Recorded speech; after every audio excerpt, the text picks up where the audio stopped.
Hey everybody, welcome back to the channel. Today we are all the way in Hawaii with a couple of amazing guests. We have Layla and her husband Patrick, and they truly inspired me. I met them the other night at dinner, and this couple is just absolutely amazing. So they are almost 9 years raw vegan, and what really inspired me and interested me was they used to live a meat lifestyle, and they used to do everything as pure as possible. They were milking their own animals, they were spearfishing, they were making their own sourdough bread, and they still weren't thriving. So we're going to find out what happened when they took on this lifestyle. How are you guys?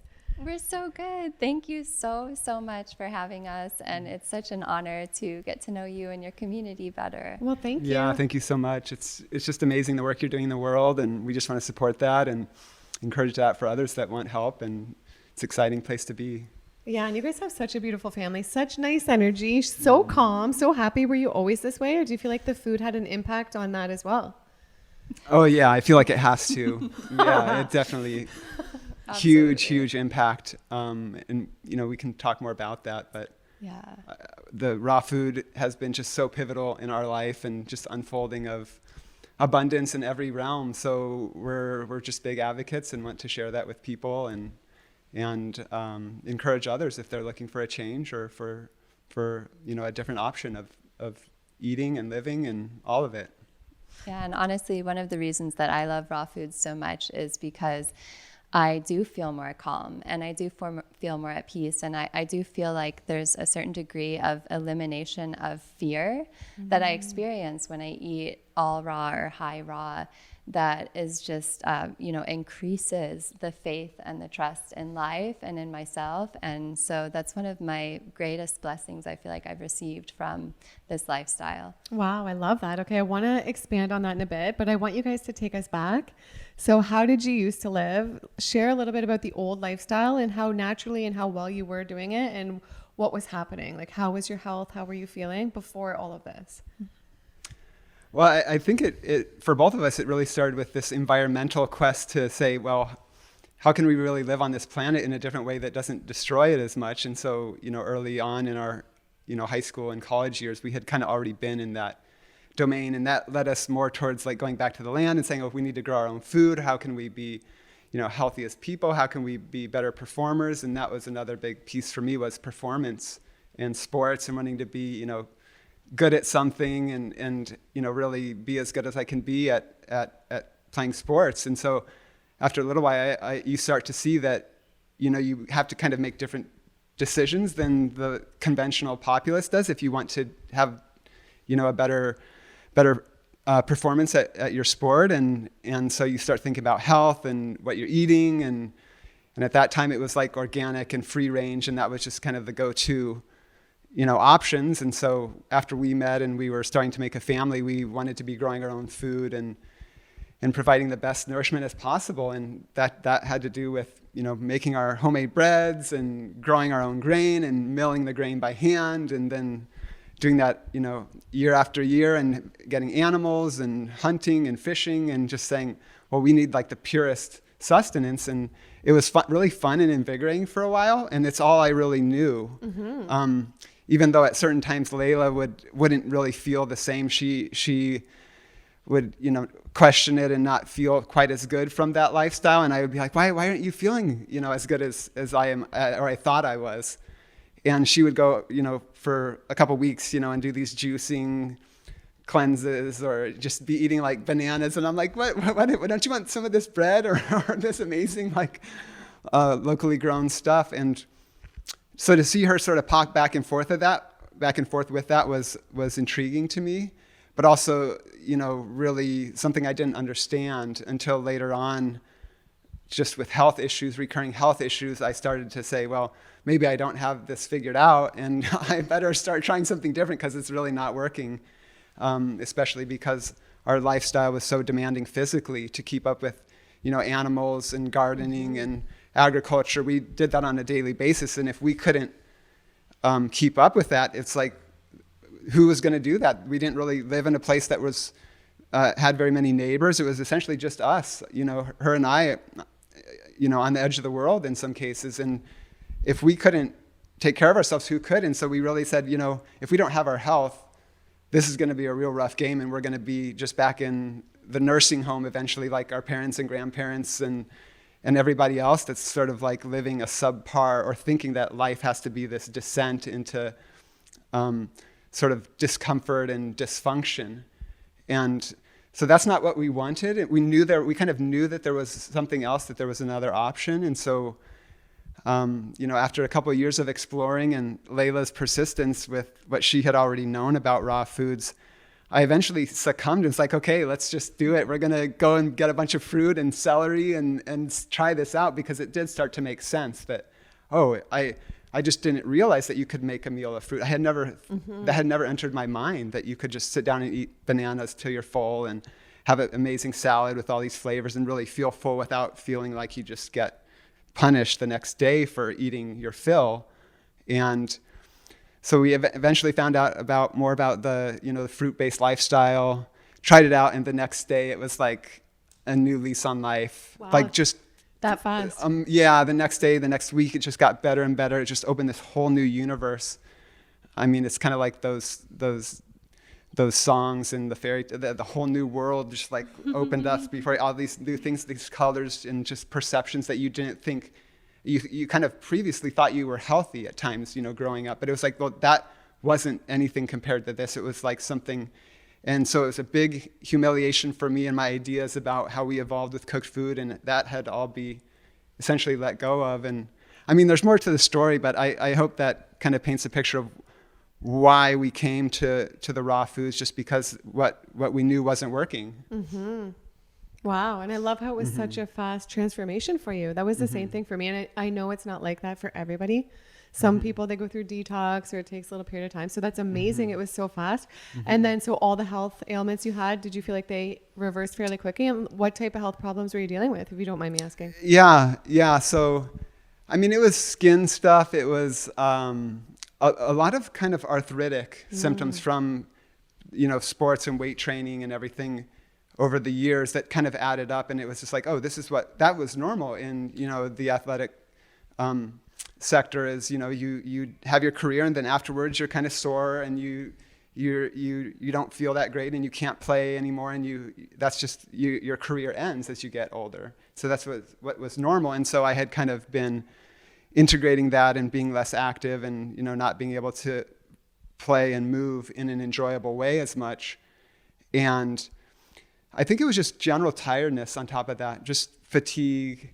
And like we would eat and then just feel so tired after eating. And it was just all homegrown stuff. And we're like, what are we doing wrong? I mean, this amazing, either a breadfruit meal right off the tree that we would bake it or bake, bread or like do fresh catch. And it was really tasty, but then we would just totally be laid out after the meal. And it was like not giving energy. It was just a general lack of energy, things like that. What were yours, sweetie? Well, I would say physically I was dealing with autoimmune issues, and I was convinced I had cancer. I had a really rough childhood in terms of my health. I had multiple, major organs removed and chronic illnesses, eczema, asthma, all kinds of stuff going on. And that was what led me to raw foods about 16 years ago. I got to a point where I couldn't eat cooked food anymore. I just barely could eat. And then I found out about the raw food lifestyle, and I realized that I could actually consume foods that give life to me instead of take life away from me.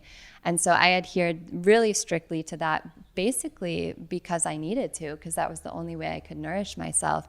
And then at a certain point, somebody had told me that if I wanted to become a mother, I needed to start eating meat again. And I believed it and went down a whole another trajectory. And we met with that still being my impression of, okay, I need to be consuming this. I want to have kids. I want to take the best care of them as possible. And so if I am going to be doing this, I want to be doing it myself. I want to be, having this experience and really knowing what it entails, because we both have this environmental background and we want to be self-sufficient and self-reliant and responsible for the choices that we make.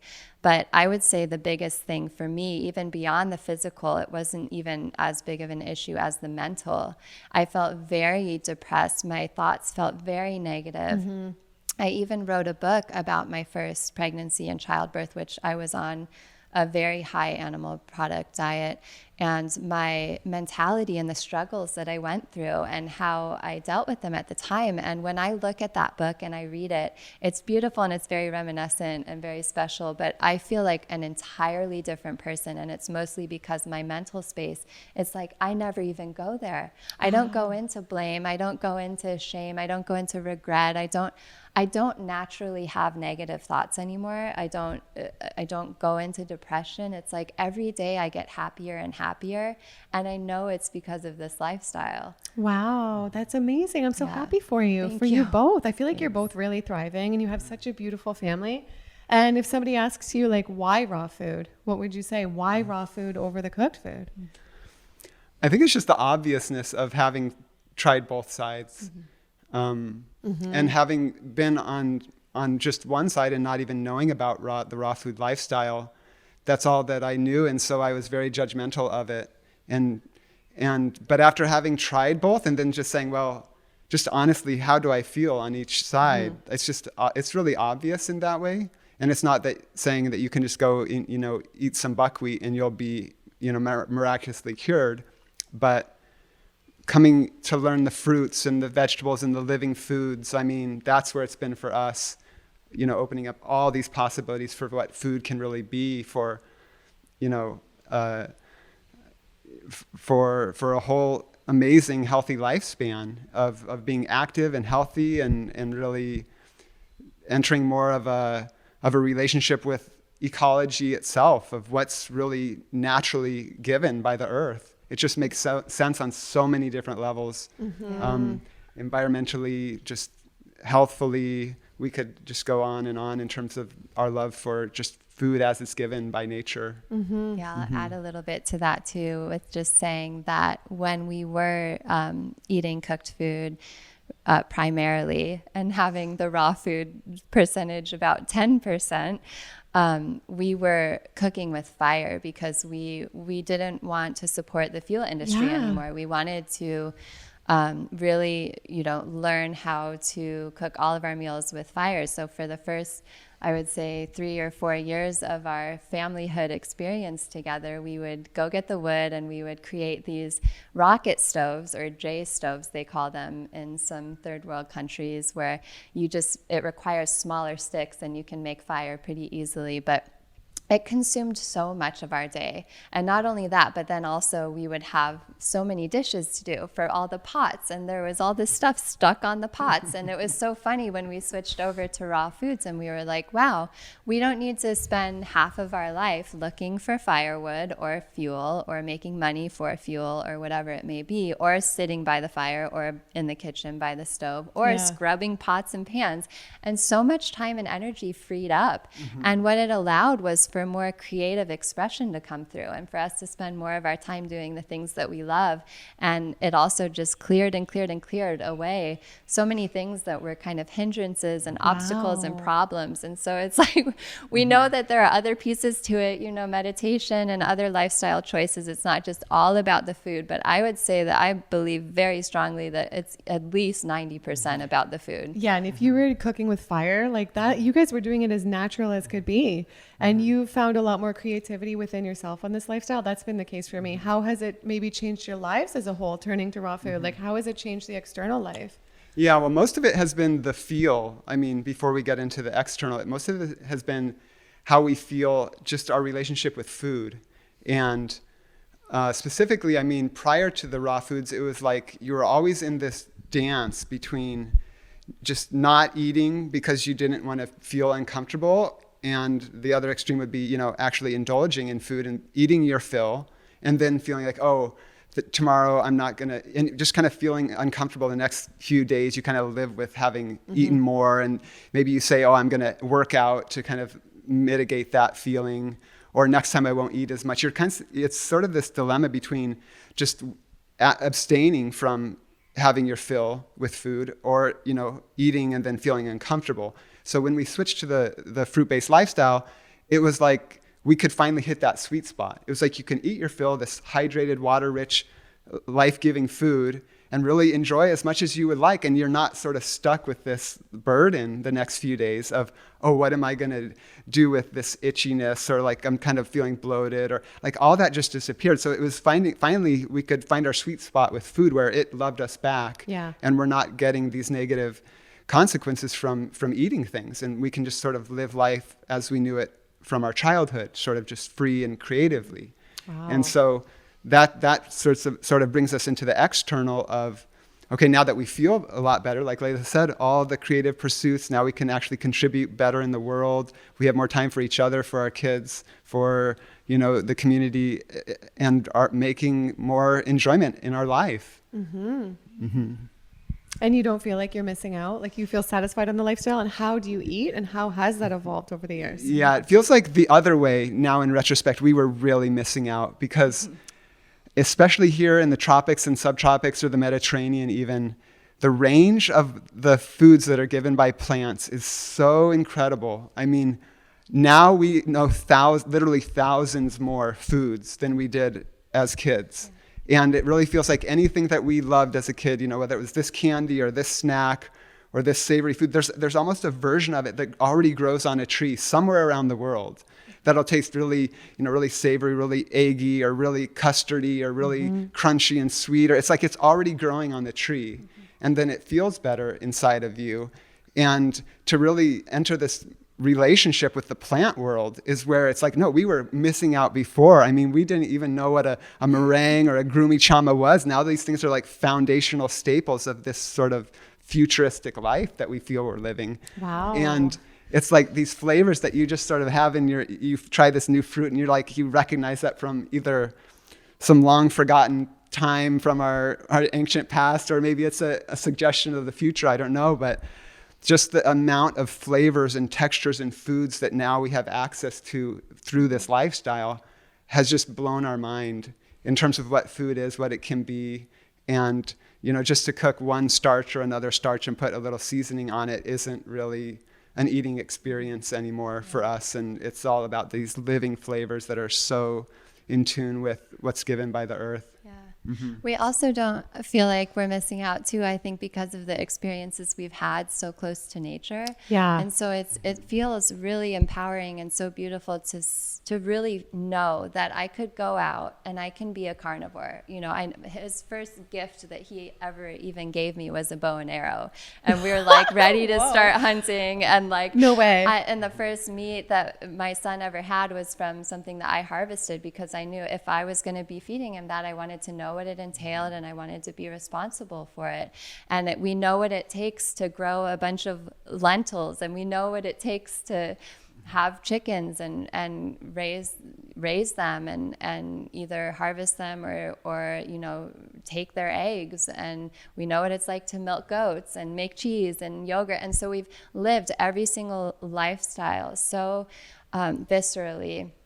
And there's nothing better than being able to eat some fruit and plant the seeds in the ground and then have that come and turn into a tree and produce more fruit for yourself and your family. I mean, it's so beautiful. The smells, the aromas are so extraordinary. It's like literally living in heaven on earth when you can actually, you know, have that experience, even if it's just volunteering at a farm or going to have the experience of picking your own food, your own kale, your own anything. Mm-hmm. It just is a life-changing experience that, if anything, I want to definitely encourage people to try if they're on this lifestyle, because just to make that extra earth connection is like the missing link, I feel like, to really make this lifestyle completely fulfilling. Yeah, and I want to talk more about that, but I just want to say, isn't it wonderful you're both on the same path? Like, you've evolved on the same path together.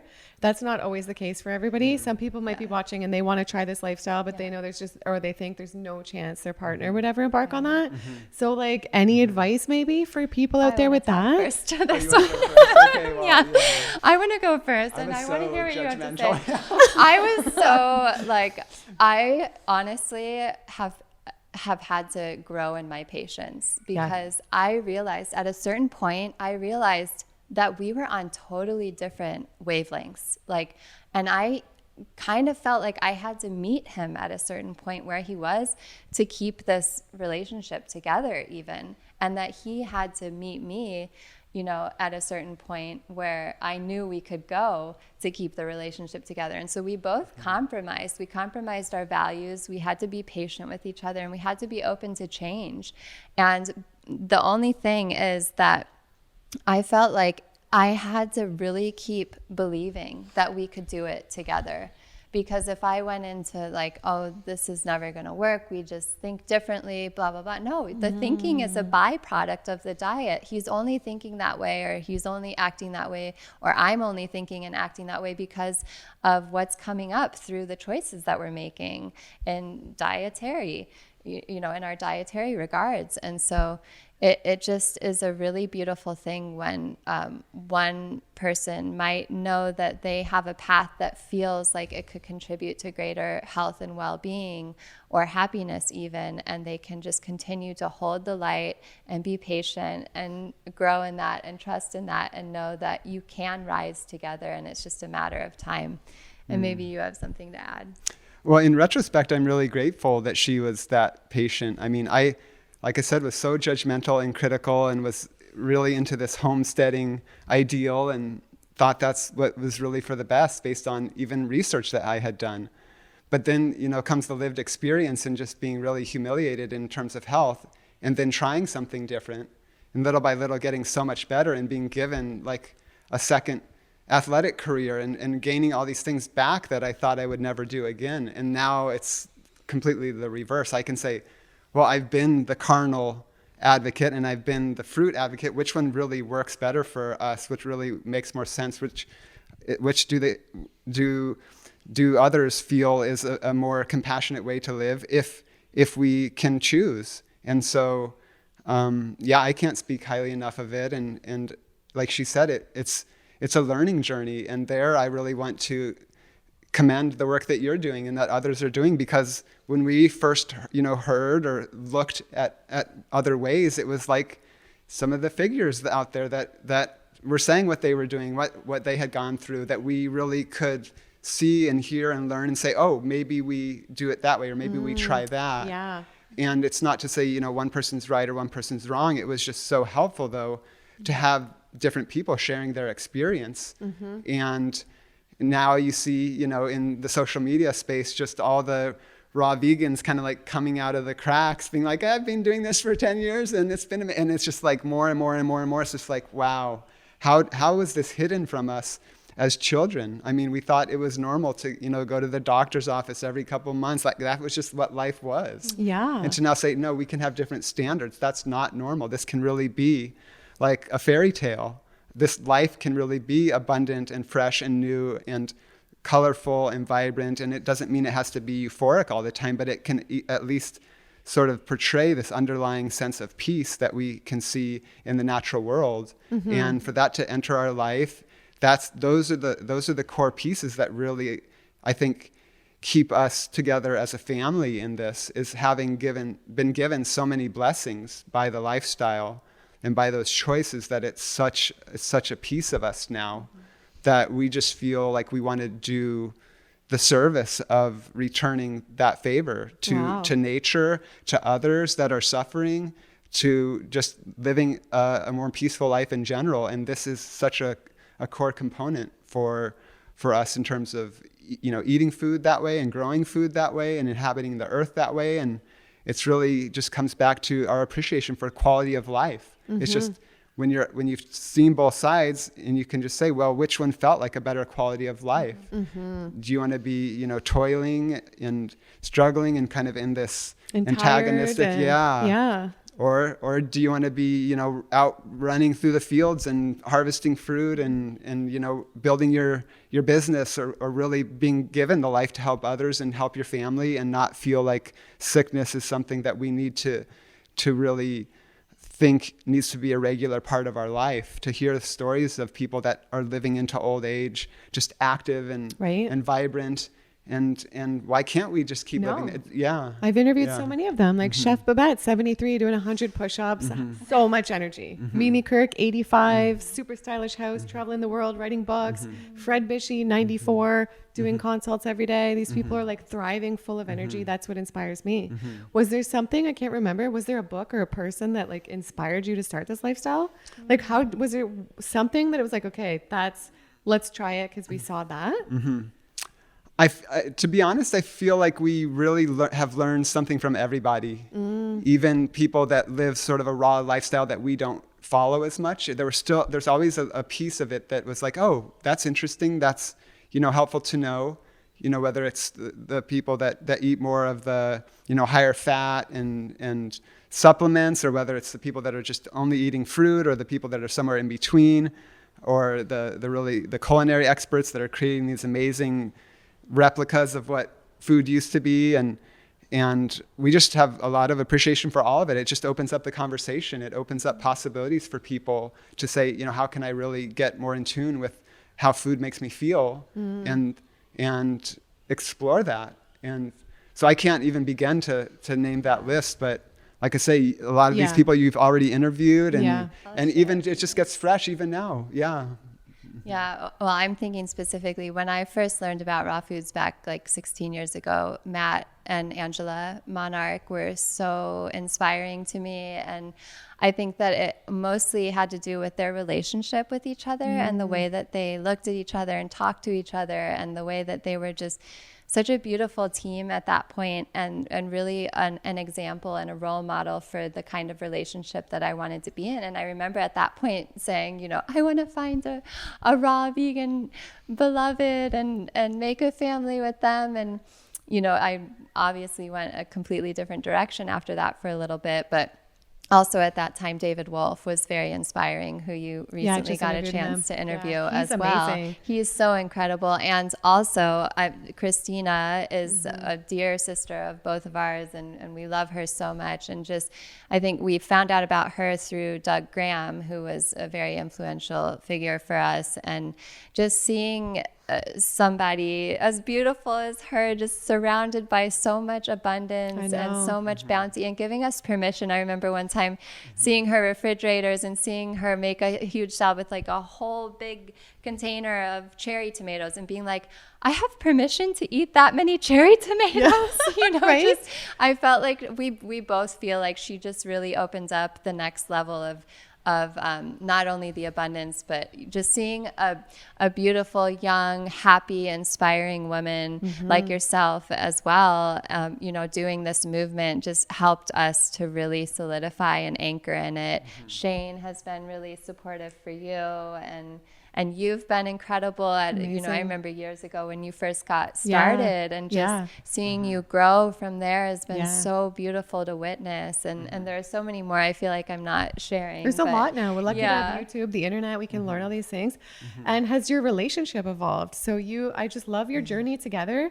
Was your relationship different when you were eating the meat and eating the different lifestyle than now?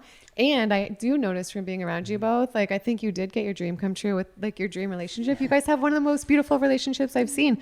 I can see just from the small amount of time I've spent with you guys this week, like the respect, the love. So like, any relationship advice? Like, you guys have been in a relationship for how long now? I'd love to know some advice. 12 years. So it's really like winning the lottery. So I don't know how much advice that I can give, but that's so nice. I would have to say that, and we can go into that if we want to, because our meeting and coming together was just so otherworldly. But just in terms of our relationship together, I think it has more to do with our relationship with life as a whole. Because on the raw food, lifestyle, you're literally building this body out of different material. And so I feel that not just in interpersonal relationships, but also just my daily life, the way that I approach, exercise and physiology, just the way that I feel in general, basic bodily functions. It's less of this need to move around in order to cope with what's being felt, and more like if you get to move because you want to play or you want to create. It's more of freedom of movement rather than, I ate something, day after day, and now I feel kind of irritated and agitated, and now I need to find a job that fits that so that I can really express myself physically, or I need to play sports to like, literally we use that word, do a workout, like as if there's something in there that needs to be worked out so that we can be comfortable again. And that was literally the experience for my whole life. I didn't know that it could be any other way. It was more like you ate every day, you sort of work out to like do your adrenals or whatever's happening to now feel sort of balanced again. And then you go through that daily cycle of needing to express, to just be comfortable in your body or as a body. And so with the raw food lifestyle, it's completely different. That sort of carnal impetus isn't there. It doesn't need to fulfill itself and express itself externally in those ways anymore. And so that translates into our relationship with each other, with our kids, with life in general. There's just less of that sort of inherent animosity that can be, just part of daily life, and we don't really realize it when we're ingesting other things that are, now in retrospect, just very agitating and just they don't move through easily. And I mean, you guys are experts in explaining on, in detail how all that works, what's going on with our bodies as we eat living foods. And but just to feel that difference is really why it feels like our relationship is different now, is just because we're not burdened in that way. Wow. And that makes it easier, I think, for me. Yeah. Yeah, I would say that when we were not on this lifestyle, that I was so much more apt to be judgmental of him and also of myself. And I also, I really feel like I blamed him a lot. I feel like I wasn't nourishing myself as well as I could. And I kind of knew it because I always had in the background of like, oh, I felt so clear 16 years ago when I did this thing. I know how good I can feel. And so I was kind of always comparing how I was feeling to that moment in my life. And when it didn't live up to that over and over and over again, I didn't feel good. I thought bad thoughts, and I would really blame him for it. I would, instead of just feeling it and being like, what is this? What wants to change? This is trying to tell me something. I would say, oh, I'm feeling this because he said something to me that way, or whatever it may be. And I also feel like I was creating a lot of that. Like I was almost like pulling things out of him when I wasn't taking care of myself just in my mind. And it sounds very convoluted, but that's kind of how it was. I was very, much so conflictory towards him.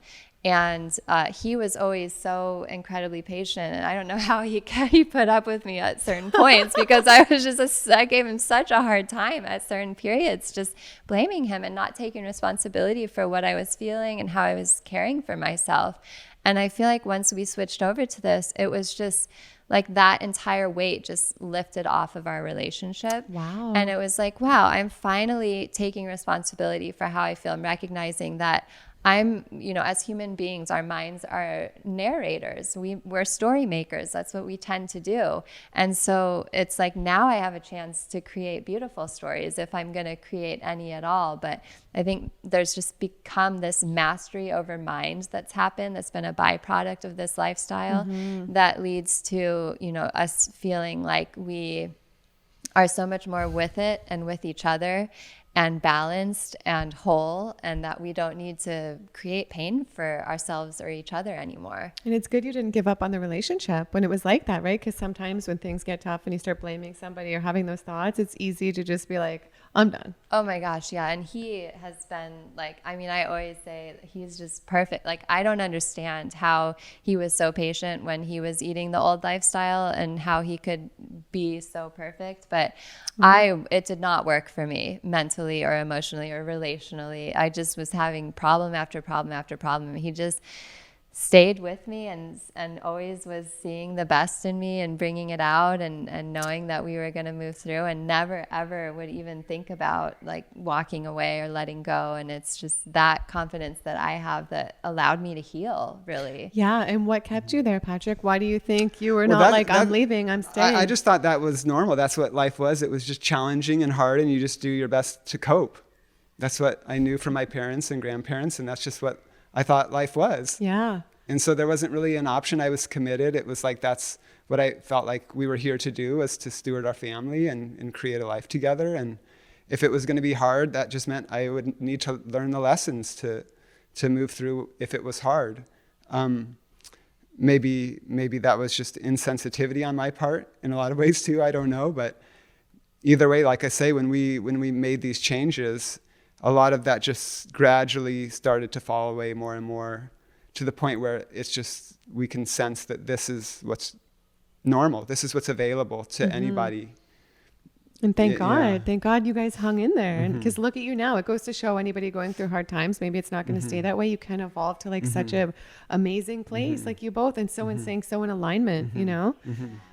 Absolutely. And I feel like it's good to, you know, if we are going through a hard time relationally, to really like pull all of our energy back into ourselves and all of our thoughts back into ourselves, and take some time and really, you know, focus on, like people do gratitude journals and things like that. I always loved to say a prayer of, you know, amplify our best traits for each other, amplify the best traits in him for me, amplify those in him for me, so that we can really remember what brought us together, even though it might be a challenging moment, and we can stay strong in that beauty and that love and continue to nourish it and grow it. I love that. And I feel like it's really important to you both as well to be connected to the land, connected to nature. And you've taken like a great deal of time away from things like Wi-Fi. And so talk to us a little bit about that.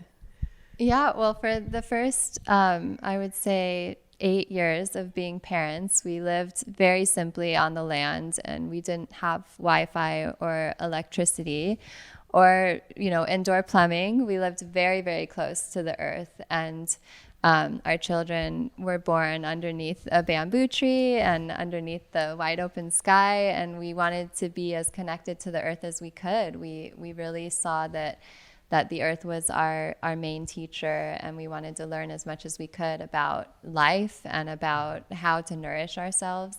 And so we had the great blessing and opportunity to do that through our time together. And we of course had comforts, and it was, you know, we both grew up upper middle class and definitely have had some luxurious experiences in our life. But I honestly can say that there has been nothing more luxurious as those 8 years living on the land that closely.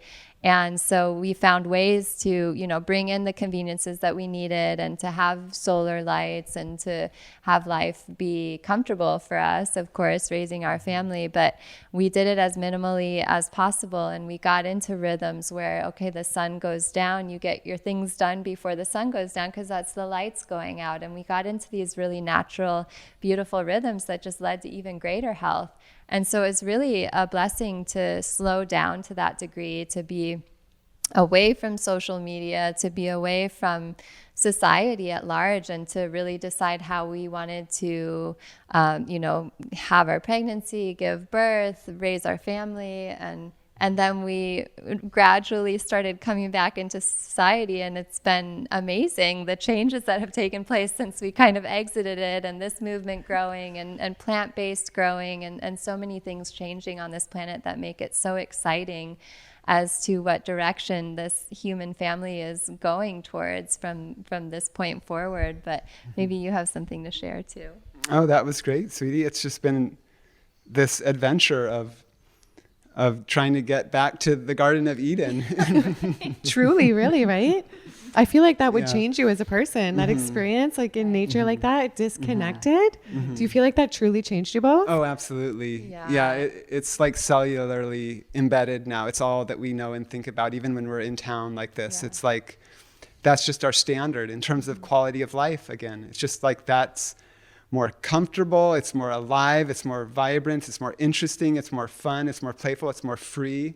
I mean, that's why we initially went that direction anyway, was this sense of really feeling like life can be better, life can be good, it can be kind, it can be childlike, you know, never grow up kind of thinking, I guess. And that took the form in a lot of ways as rebellion, us rebelling as teenagers and saying, oh, we're gonna go like Henry Thoreau and go live in the woods and grow beans because we don't want to contribute to you know, industry anymore, or to things that we don't really feel good about contributing towards. How do we really really live on this planet in a different way without feeling like our choices are contributing to its destruction. And so again, it was so environmentally based for us early on of saying, maybe we just need to walk out of, let's just go and spearfish and live off the land, and at least we'll have that freedom. We won't be in the 9 to 5. We won't feel like we're just slaves to something that we don't even appreciate that much. And so that was the initial impetus. But you know, through the years, it really did become the Garden of Eden, and that's what we did there. And it was just to feel and experience the blessings that came from that. I mean, we could just talk for days about how much we appreciate that way of life. And it doesn't mean it's primitive, like we're just going to go and look for wild berries and live under a waterfall. It's more of saying, how do we marry the two? How do we take everything that we've learned as a society, all the conveniences, and say, well, what's really valuable to us? What's really contributing to our health?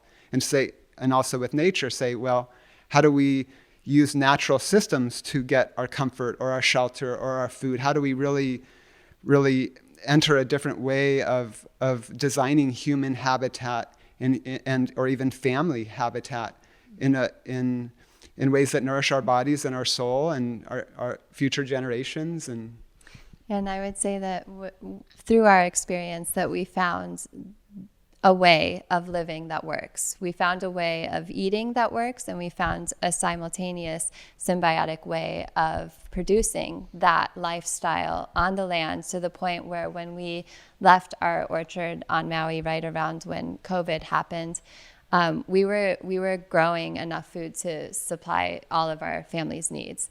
And I would harvest tons, like 5 racks of bananas a day, just pumping so much fruit, thousands of pounds of fruit a month.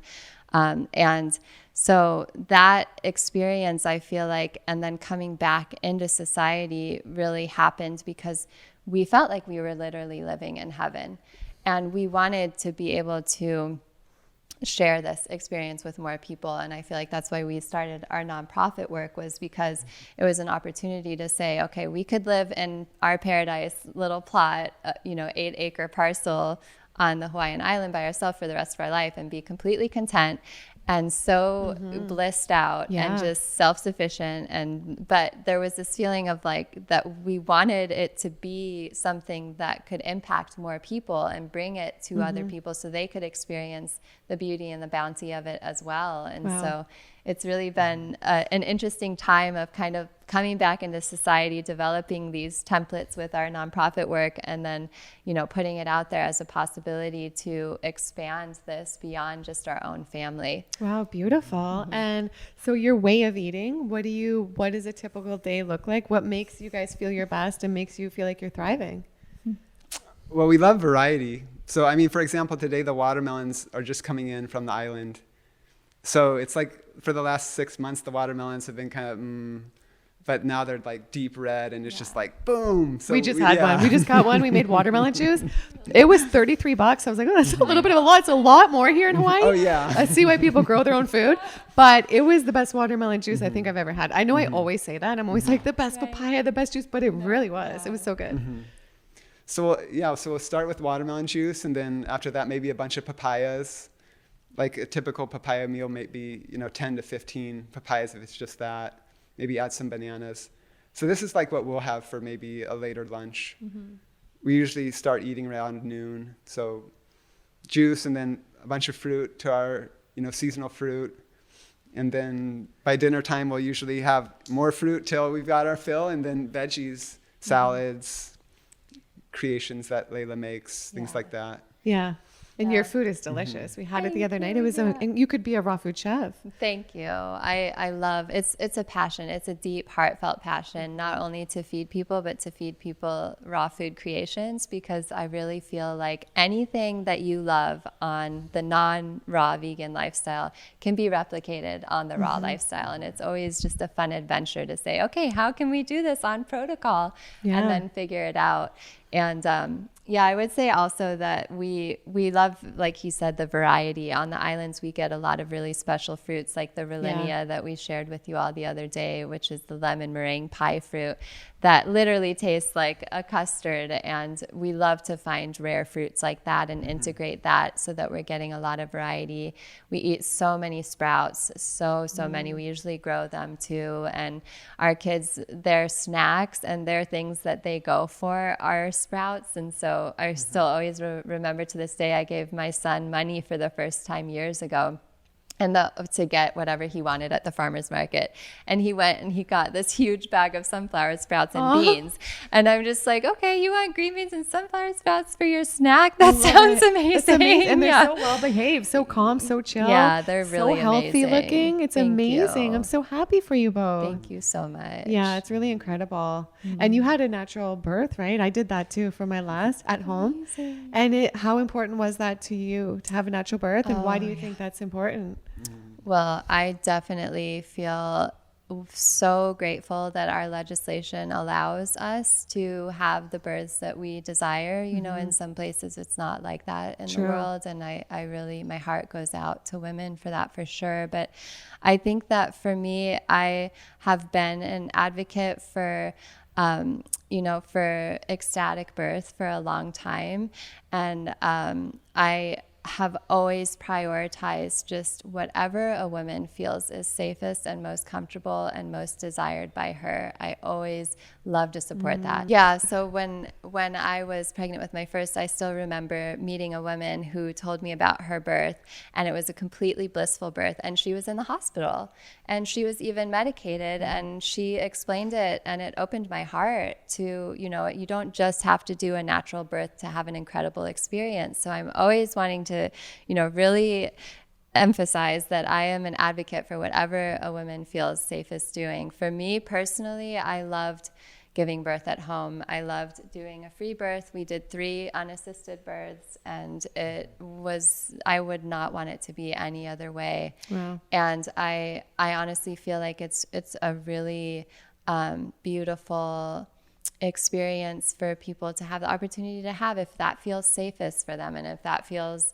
like what they want to do, what they and their partner want to do, and if they feel like it's a healthy choice for them, especially for certain women who may have sensitivities or have had abuse or trauma in the past. I think it's a really beautiful way to be able to feel safe during birth. And for me personally, I felt so comfortable. I just felt like my body was made for this, and it knew what to do. And I laughed the babies out. Several of them came out still in their amniotic sac. It was just an incredible experience, all 3 of them. And once again, I also know that the lifestyle and eating high raw foods really contributed to the hydration of my body and the functioning of my system to be as optimal as it could be for that period.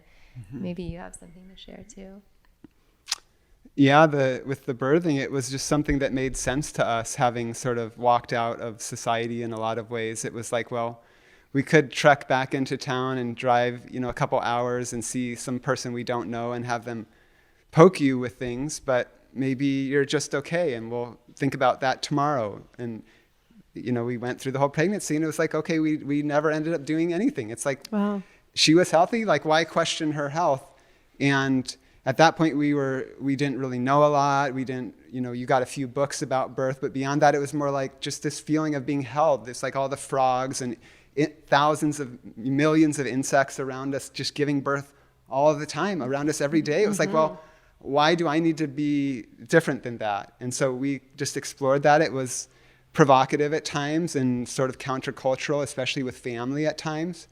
But then to have that experience and really coming together and holding her through that was just completely magical. And in a lot of ways, it made sense with this sort of pioneer reenactment that we were doing. It's not like we were the first people that had ever done a home birth. Yeah.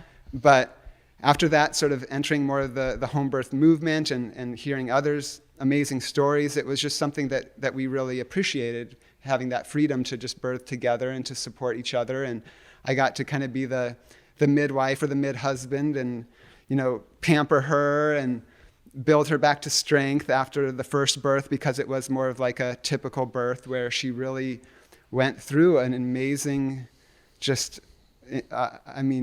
this day, I just can't even fathom what the depth of feeling that a woman goes through in that sort of conventional birthing experience. And so we really knew what people say when the conventional, at that time we were still living a conventional diet and lifestyle. And so, but even then, it's still special, and you just, instead of seeing that as bad, you say, oh, I'm really proud that I went through all that suffering, like our mothers and grandmothers have always done. There's still sort of a pride in that suffering, and that's still what we knew of birth. But then later on, after we'd changed the lifestyle and sort of entered this whole new way of approaching family life and feeling and health itself, to see births happen that are more like the frogs or the insects, where it's just birth. It's kind of non-eventful. It's just like, true. In our case, it was, I didn't even know she was in labor. I mean, she told me I'm feeling a little bit different, but I just thought, oh, it's another time where she's feeling a little bit different. During pregnancy, it didn't really mean a lot. But then a few minutes later, she's like, no, look, what's coming out. And then the baby pops out and she's laughing. I'm like, well, that's not what birth is supposed to be. Like, that's not what we knew from our first birth. And it's also not what our families knew for generations. And so something sort of popped when we had the ecstatic birth, and it made me really question what I assumed was necessary. In a sense, she didn't need me anymore. I didn't even get to be the mid-husband. There was nothing to build back to strength. She's out there just doing laundry after the birth and like doing somersaults and yoga. I'm like, that's not what people do after giving birth. I'm really confused. Right? We have to unlearn things. But again, it was like literally winning the lottery again. It's like it's like as a kid we had snow days. It's like it was something that you didn't really want, and then you didn't have to do it. It's this great sense of relief. And in the same way, it's like we got this amazing gift. Like we didn't even have to give birth. It's this sense of relief. Wow, maybe birth doesn't need to be that way either. Diet isn't that way. It's like everything was changing at that time for us, like what we thought was normal and possible. And so when our first daughter came out in the amniotic sac, just right into the water, and she's laughing and playing, I'm really like, well, I just can't do this anymore. I can't pretend that I need to be your midwife. I can't pretend that you need my support. I can't pretend anything's wrong with you as a woman that can bring a child into this world. I just can't believe that anymore. It's like that fairy tale or that way of thinking just disappeared. And so 3 years later, she's ready to give birth again and saying, I'm going into labor. And it doesn't look like labor to me. She's just like still doing her thing. And the same thing, our next daughter comes out, the amniotic sac, boom, into the water. She's like, we're just there sunbathing, playing in the yard, and the baby pops out, and we're like, okay, great, let's go on with the day. And I know that it's a little bit radical, but it's like what we know, it's what we believe. It's like, ideal, it's great, it's fantastic. It's like high level, right? It's where we should be, I feel like, truly. Yeah, and I'm not saying that you just eat bananas and that's gonna happen. There's a lot more to it, but it has really shifted our complete view of life itself, and what birthing is, what family is, what's possible for us as a human species. It's upside down now for us. That's what's normal. Yeah, and if somebody's watching and they're thinking about trying this lifestyle, the raw foods lifestyle, what advice would you give for them starting out or giving it a shot? I would say definitely, I think that some people talk about the dental issue, and I would say that I would recommend every meal that you eat that you rinse your mouth after. I don't think it's something that we normally do when we're on a standard lifestyle. I mean, some people do it just to get the food out of their teeth, but other people don't realize that, especially if you're eating acidic foods like oranges and lemons and limes and things like that aren't diluted into a green juice or something like that. I think that's where a lot of people kind of struggle, and they kind of say that the lifestyle doesn't work, or they're decaying, or they're this or that. Also, making sure you eat enough, because you have to really learn to grow your stomach muscle and eat enough so that you feel satiated and content. And it was so new for us to, make a smoothie that has 10 to 15 bananas in it instead of just one dinky banana and a bunch of blueberries, and then you're set with a little, conventional smoothie. So I think that that's a big thing, and maybe you have a little bit more too. Oh, I just feel like there's so much information out there that helps people, transition to the lifestyle. It's just such a blessing to have all these mentors and guides. And it's definitely a whole reorientation to preparing food, to shopping. I think the one thing that I would say is that for us, the variety and exploring new flavors and new foods has just brought so much life into that space that, especially if you're in a northern climate, it might seem at times it's a little bit limiting to just have, apples or bananas or oranges or whatever's there. But, if you look at your Asian grocery stores or the other parts of the supermarket, you find new berries and new things that really help feel like you're still able to have new experiences through food. And so that's been a big piece, I think, for us, is exploring new things always. I would also add one other thing, which would be herbs. I think that herbs are so powerful and potent. And I know that some people have a hard time eating, 2 pounds of greens for dinner or whatever the recommended amount that is for their body is. And so I think that always integrating herbs, like you've tasted into the juices or into smoothies, or just doing straight up herb juices is a really powerful way to get extra really deep nutrition in you. Wow, incredible. Okay, so, you know what, I forget what I was going to end off with. I was just gonna say, because I got into the herb thing. You're right. I think I have to get more into herbs. And any key herbs you recommend that have played a crucial role for you? Oh, and I just remembered what I was going to ask. Do you guys supplement B12 or anything, or no? We've played around with it at different times. Okay. We've also done like supplements with like a algae or spirulina. I mean, it's kind of hit and miss. When we've done that, sometimes I'll get different symptoms with like my skin and things, and so I never know really whether I'm doing that out of fear or whether it's, or even if we do a test, whether that test is even accurate in terms of like long-term longevity and things. I think there's so many questions when we take that scientific approach that we've just said, well, I don't know if we can figure it out that way. What if we just say, take the more natural approach and say, what makes sense if we're just trying to live in harmony with nature? What are we going to do?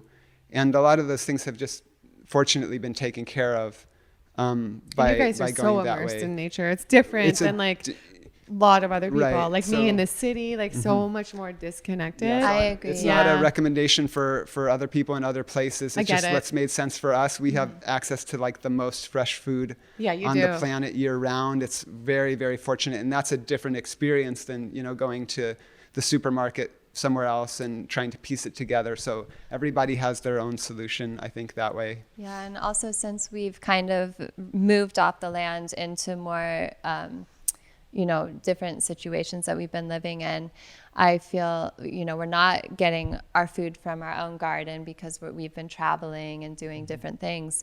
And so I've wanted to, just make sure that we're covering all the bases, and we even got some different blood tests taken at a certain point just to make sure that we were doing well, and very simple, minimal ones that were more epigenetic testing, but making sure that we're getting like just pure forms rather than taking an isolated supplement, but finding more powders that are just juices that have been dried that are still, relatively close to whole foods, or if it's blended, it's even better.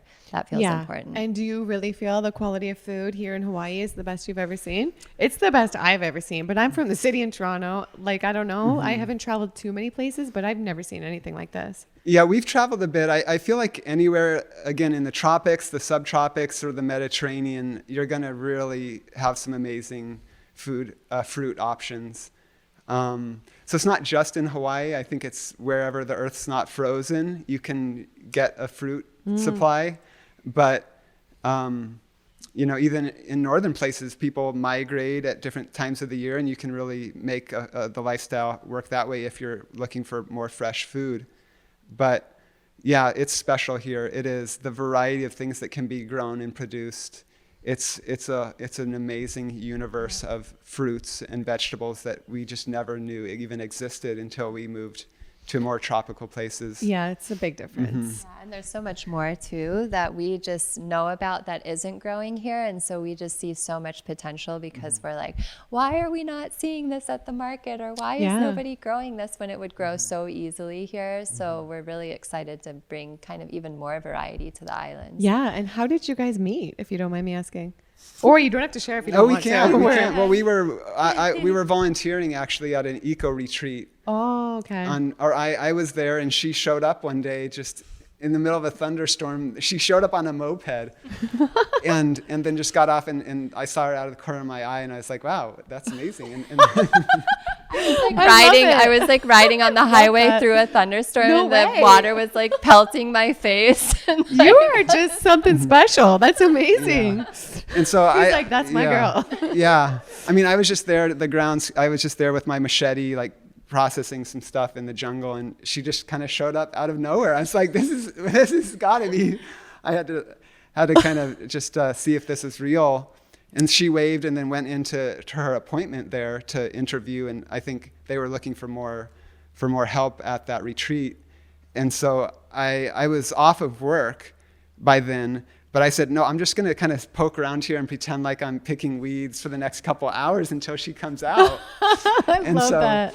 I did that, and she eventually came, and then she ended up getting that position and staying, and then we got to know each other over the next few weeks, and by the third week we were ready to have a family, and like we knew we were going to go back to the land together and really have our own place and have our kids grow up on the land. Like it was really clear from the get-go. Mm-hmm. And that's why I said it was kind of like this winning the lottery or a fairy tale. It really, again, made me question what this life is and what life can be, and really this quality of kind of living your dreams. Like that was something that I didn't know that would ever happen, that I would ever meet somebody that loved me in that way, that appreciated me for who I am, and that really that we could see each other and really become one in the form. And so it really just was one of those experiences together that really popped our concept of what this life is. It's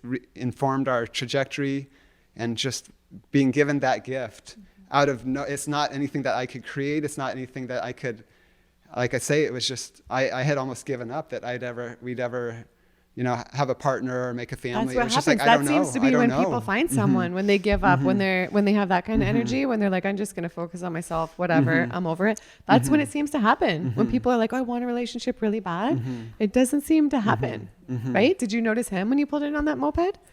I did. Well, I love it. It's funny because I was entering my third year in graduate school, about to become a psychotherapist, and I had done all the academic portion, got my #1 internship position for my third year, being a play therapist, and I was so excited. And then one day I woke up and I was like, this isn't for me. Like, I'm done. I got what I needed from this program. I got what I needed from these graduate studies. I'm ready to I'm ready for something new. And I really deep down wanted to become a mother.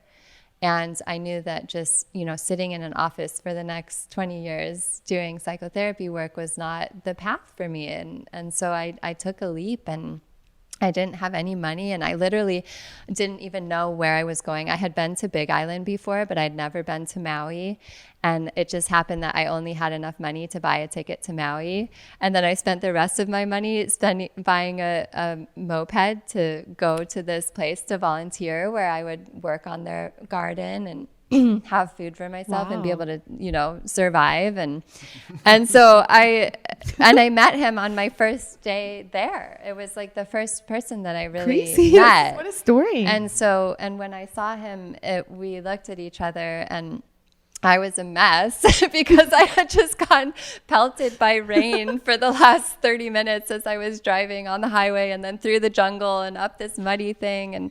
But we looked at each other, and this huge, what they call in Hawaiian, pinau'ula, which is a very large dragonfly, flew right in between us and did this flicker. It was like being in some kind of movie or something, like this very magical experience. And when that happened, we both kind of were like, that was interesting. Like, we both recognized something in that moment. And I think it took time for it to kind of unfold, but we both felt something there from the beginning, just because of that kind of magical nature connection. I'm glad I asked. Happening in between us. Yeah. Wow. And so how important do you think it is people follow their passion? See, because you followed your passion, you didn't stay stagnant in that role you didn't want to be doing. I feel like a lot of people are in that position. They want to get out of that, but they feel like a sense of lack, like, oh, they can't afford to go do such and such. Like, what would you say to them right now? I love talking about this, Jillian, because I honestly feel like living a life from our heart is what we're here to do.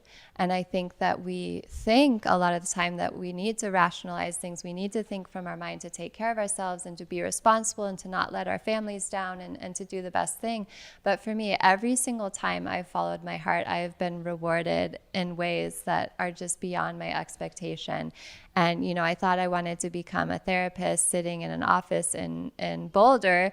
And then here I am, you know, living close to the land with the love of my life, having 3 beautiful children, and, you know, having had the experience that we've had together. And then also now with my work, it's developed so that I've been able to bring all of the studies that I, you know, paid for and spent time doing into motherhood, into parenthood, and we get to do it together, and we get to bring our lifestyle into it. It's just like everything has come together so beautifully, even though there were so many years and years and years of just not understanding and not knowing how this is going to work out, and just really trusting blindly.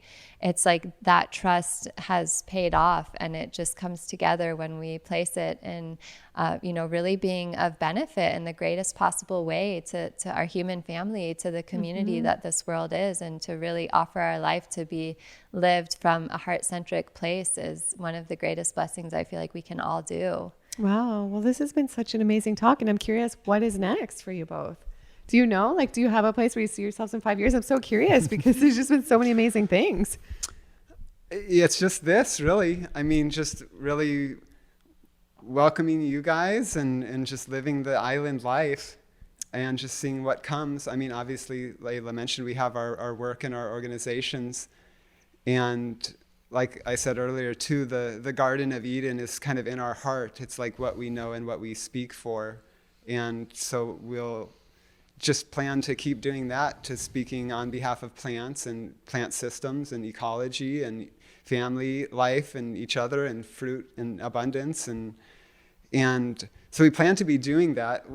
At the same time, we do have, you know, current initiatives that we're super excited about on Kauai, and things are unfolding. We're wishing for the best and just welcoming any participation in that regard on a daily basis. So do you want to add to that, sweetie? Yeah, I would say our 5-year plan is definitely to be doing our conservation work on the islands, like he mentioned, and it integrates everything. It integrates, you know, a socio-ecological experimental project where, you know, we can live closely and protect, and also, you know, really show the way to grow food in the most symbiotic way that is not destroying the earth, but actually enhancing and creating more variety on this planet.